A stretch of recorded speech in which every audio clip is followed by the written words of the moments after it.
warning, what I'm about to do might make you, certainly many of you, very nervous. If you thought of shutting down your electronic device and then walking away makes you shudder, then this next segment is for you. Because today, my simple 3-day digital detox to help wean you off electronics so you can get better sleep and stress less. It's an electronic epidemic. The average adult now spends almost half their day in front of a screen. This can lead to eye strain, headaches, and has been even linked to depression and anxiety. That's why I challenged 3 plugged-in viewers to undergo my 3-day digital detox. The only break allowed? Video diaries to tell us how they're doing. I'm halfway through day 1 of my digital detox and I hate it. I feel like I have all this anxiety because I'm missing out on stuff. I have 28 text messages and I cracked and texted my friend. Let's just get real. How does anybody do this? I never realized how much I actually relied on my phone. It's almost ridiculous. Things are getting a little bit easier than I thought they'd be. So I was not up on my phone all night and I definitely got a better night's sleep. So it's the end of day 3 and I feel so much better. I was able to catch up on things I hadn't been able to catch up on in a long, long time. This has definitely been a learning experience for me. I feel like I'm not as dependent on my phone as I was when I started. So I feel so much better about myself not being on social media all the time. Hopefully I can get my kids to do the same thing.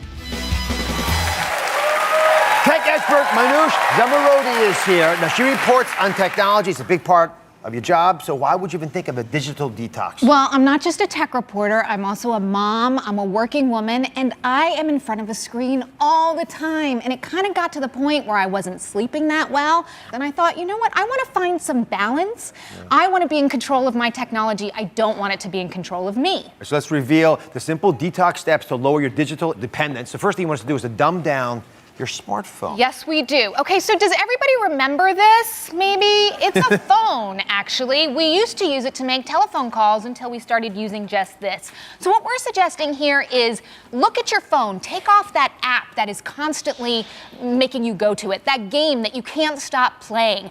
Turn off the notifications, go into settings and say, you know what? Don't ping me when there's a new message. I don't want to know. Tell your kids, don't text me all the time. Call me if there's an emergency. And then with yourself, remember paper? Paper. Write down your to-do list, stick it on the refrigerator, stick it in front of your desk, and you will see it. That visual cue will actually help you get more things done than maybe typing it in there in some folder and forgetting you ever did it. I love this as a tech reporter speaking. So let's get to our women. The ladies who took the digital detox are all here. Carolyn is joining us. So what was it like to dumb down your phone? I mean, let's be honest. It was really difficult at first. But you know, with time it got easier. I was a lot more aware of what was going on around me. My friends were definitely happier that I wasn't sidetracked during conversation. I would say I cut the time I spent online in half. In half? Wow. That's a big shift. Imani, what was it like to not have that constant buzzing, reminding you that people cared about you, that there was stuff coming in, that there was stuff you had to do? It was actually pretty refreshing. I was able to do more things with my family. My husband was I was able to spend more family time with him. I got more sleep, and my phone stayed charged a lot longer too. Good. All right.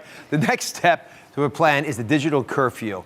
So what time is the best time to give your digital devices a little bit of a rest? Okay, so what I'm suggesting is, you know, after dinner time, check your phone once and then go plug it in to be charged outside of your bedroom. No screen time an hour before you go to sleep, because we know that blue light really disrupts the sort of brain currents that are going on. Again, you know more than I do, but we know, like for me, I was looking at a screen and then, oh, time to sleep. And I couldn't just relax and sleep into that deep sleep that Imani was talking about. I love that you're having us plug in outside our room. Two things, obviously, you're right, the light does influence our ability to get to sleep, but the phone near our head influences the quality of our sleep. Oh, well, that's so interesting. Two reasons to get it outside of your room. You also want to take mini breaks during the day. Yes, I do. So what we have in front of us here is a phone stack. And the idea is that when you're going into a meeting or you're meeting with friends for lunch, stack up all your phones so you're not texting under the table or constantly checking, right? And the first one to cave to grab their phone has to buy a round of coffee for everybody, has to do the dishes, maybe even get stuck with the bill. So there's some incentive to be really present with the people who are surrounding you, not the ones on Facebook. So we tested out this idea with our staff this week. So this is actually the phone stack we created. Our meetings, by the way, are a little bit shorter because everyone's focused.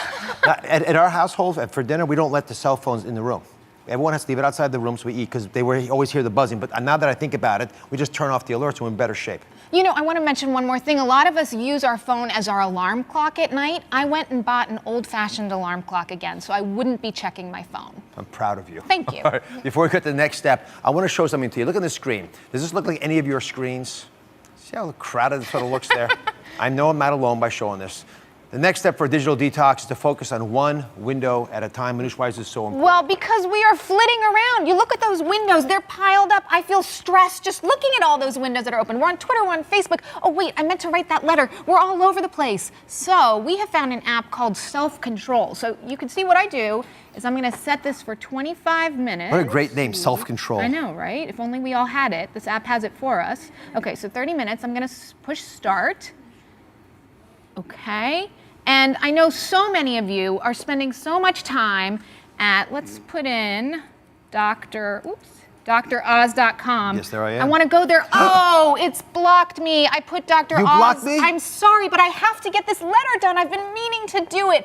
I'm going to focus on my task at hand. I'm going to use a half hour to do it, and then I'm allowed to go back to DrOz.com, my special treat afterwards. So even if you don't block it digitally, the same main idea is do one thing at a time, set a limit, 15 minutes, 20 minutes, whatever it might be, half an hour. That's right. Do tasks in a serial fashion, because we really don't multitask at all, and the digital world convinces us we can and we can't. Yeah, and you know what? There's technology to help you beat technology. So don't work against it, fight with it. All right, the next step is to only charge your tablet once a week. Think about that, laptop or tablet once a week. It's a big shift. Why? Okay, so this came from a very personal experience. I was putting the kids to bed every night and going on Pinterest. Sucked into the hole of Pinterest for hours on end. And so I said to myself, once a week I get to charge my iPad. I can binge and go crazy on Monday night, use up all my time, my battery power, or I can meet it out and make sure that I use little bits every day, and that's my special treat. But it means that I don't go crazy and spend, look at my watch, it's 1 a.m, wait a minute, I was supposed to go to bed 3 hours ago. So, if I don't have self-control, I use the technology to make me have it. Jennifer, you were bold enough to take this radical step. How did it work for you? I charged it once a week, so it gave me much more time to spend with my family. I actually got through a whole week of dinners without grabbing my tablet and going on the games while I'm eating dinner with my family. So. And did you panic as this power level get down into the red zone? I did. I had to limit it. I limited it to about a half hour. So a little bit each day, but I did panic. It was hard. All three, are you happy you did the digital detox? Yes, very happy. My family is happier. Yeah, your husband, kids, everyone's happier. Kids, everybody's happier, yeah. It's very helpful. My friends are a lot happier. Yeah, your friends, your spouses, especially your kids. My family, right. Thanks for being part of it. You can take the 3-day digital detox challenge. The plan is on my website, and once you check it out, then go digital free for a little bit. Thank you for watching. Don't forget to subscribe and turn on notifications so you never miss out on new videos to live the good life.